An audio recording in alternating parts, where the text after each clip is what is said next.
Well, 0.8 is out. Assetto Corsa EVO is released in people's hands and has been for several days now.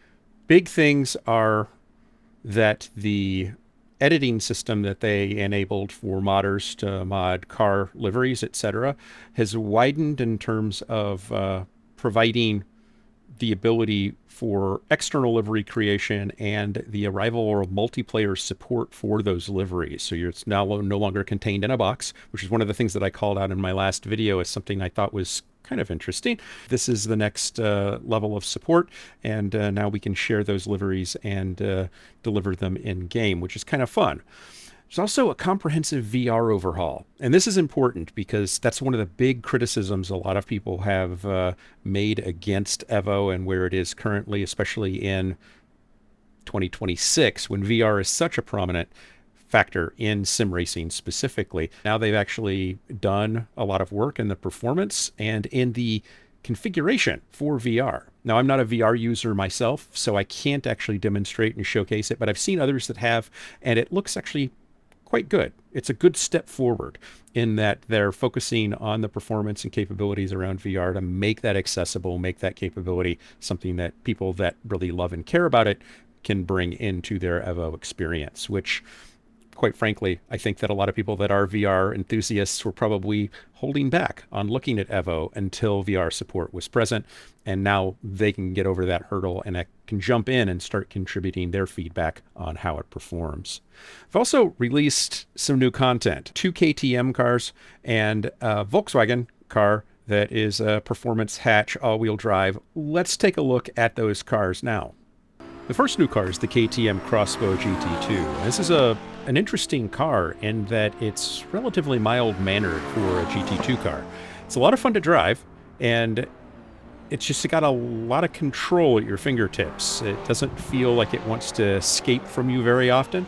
When it does, it's big, but it's a relatively fun car to drive just on the mere merit that it's easy to control and it's really, really fast.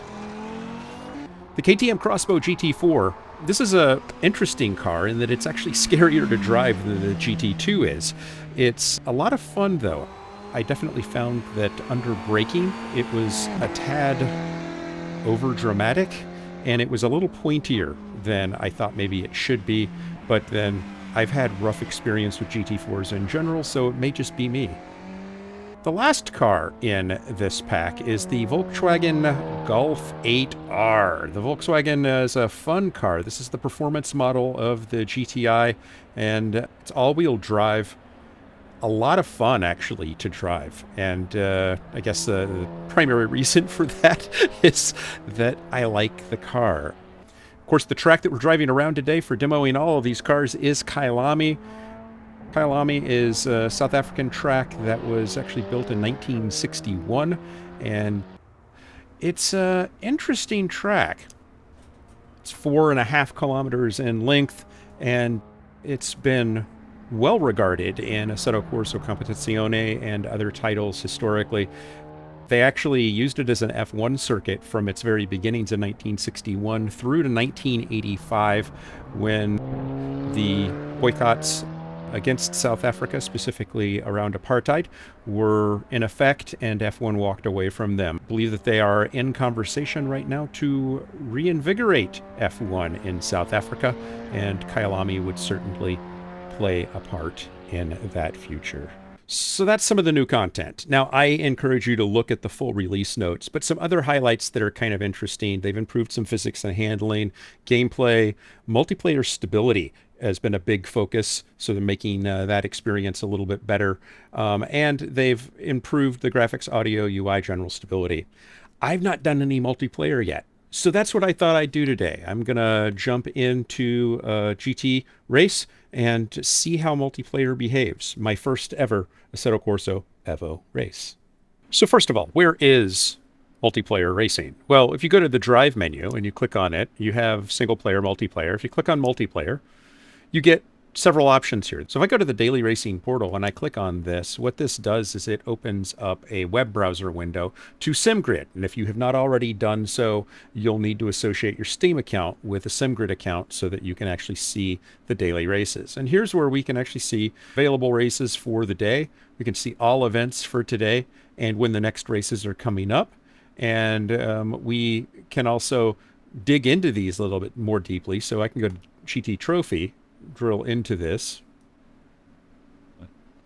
and actually see the previous races of the day. Can see that there's a race that's going on now that's live, and in a bit I should be able to register for the 540 race that is going to be occurring next at Kyalami for the GT2 class.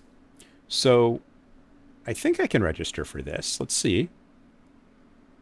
Registration closes in 33 minutes. It's a Assetto Corsa official host, simulator, PC platform, GT Trophy, select a car. I'm going to drive the KTM Crossbow, and I agree to respect all other drivers on track and will not engage in reckless driving, so I can check that box. And then I can register. So now I'm registered, and the race will start in 30 minutes, and I can get out on track. Down at the bottom here, it tells me how to join the race. Step 1, pre-race countdown, showing me that countdown again here. Step 2 is to join the server. So I can copy the details button above and launch Assetto Corsa EVO and open the server list to drive multiplayer server list. So I do use the server list. Click the paste button in the top right corner of the server list and then select the car and click join button to join the server. I can also do a manual join where I launch Assetto Corsa EVO, go to drive server list, search for the server using the server name once provided, and enter the server password, and select the car and click on join button to join the server. So what I'm going to do here, I'm going to copy the details. Doesn't look like I can copy the details yet. So it looks like that will come up when the race is ready to start. So this is the downside to a system that is integrated externally, is that we have half of it baked into the title, half of it that reliant on something outside of the title, and the user is required then to marry the two things so that they make sense. That's not a fun process. We do have practice servers here, and so we can actually jump in. We can copy the details for that and jump into a practice server. So let's do that.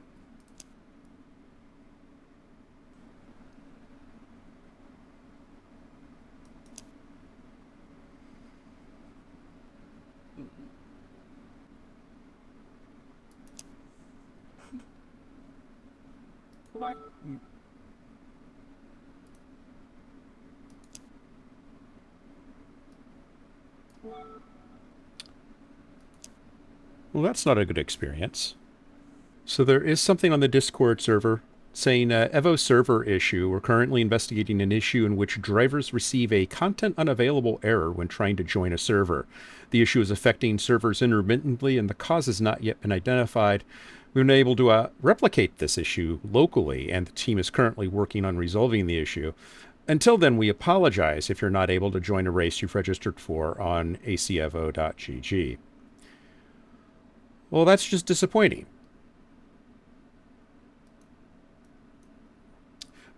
But I'm not going to be hypercritical of this. And the reason why I'm not going to be hypercritical of this is I think that, I've already said, the whole process is somewhat janky, for lack of a better, more descriptive word. It even sounds like the right word. It's janky.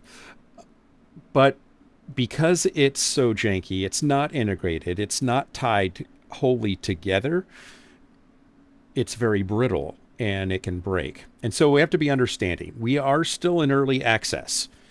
So the hope is that they've not penned any long-standing relationship with SimGrid that would make them wholly reliant on them longer term, so that they can make sure that the integration is cleaner for the user experience. And I think that that means that it all has to be brought inside the title, in my opinion.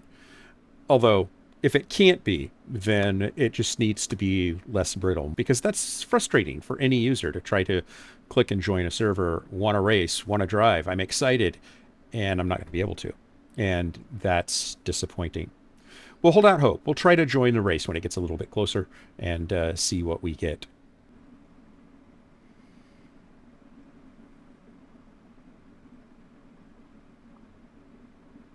Okay.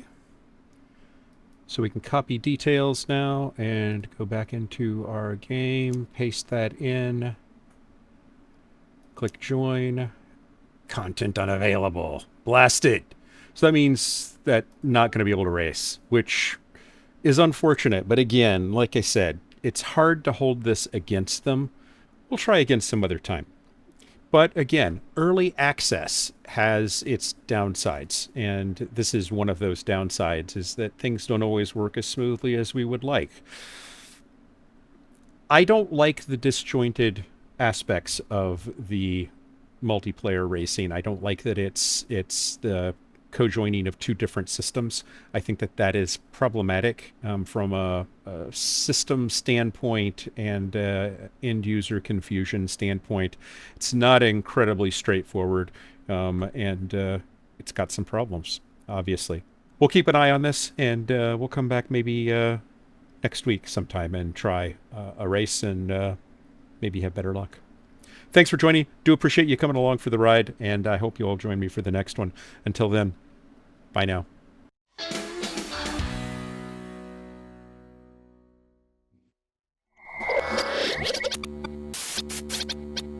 Spaß macht Rennsport.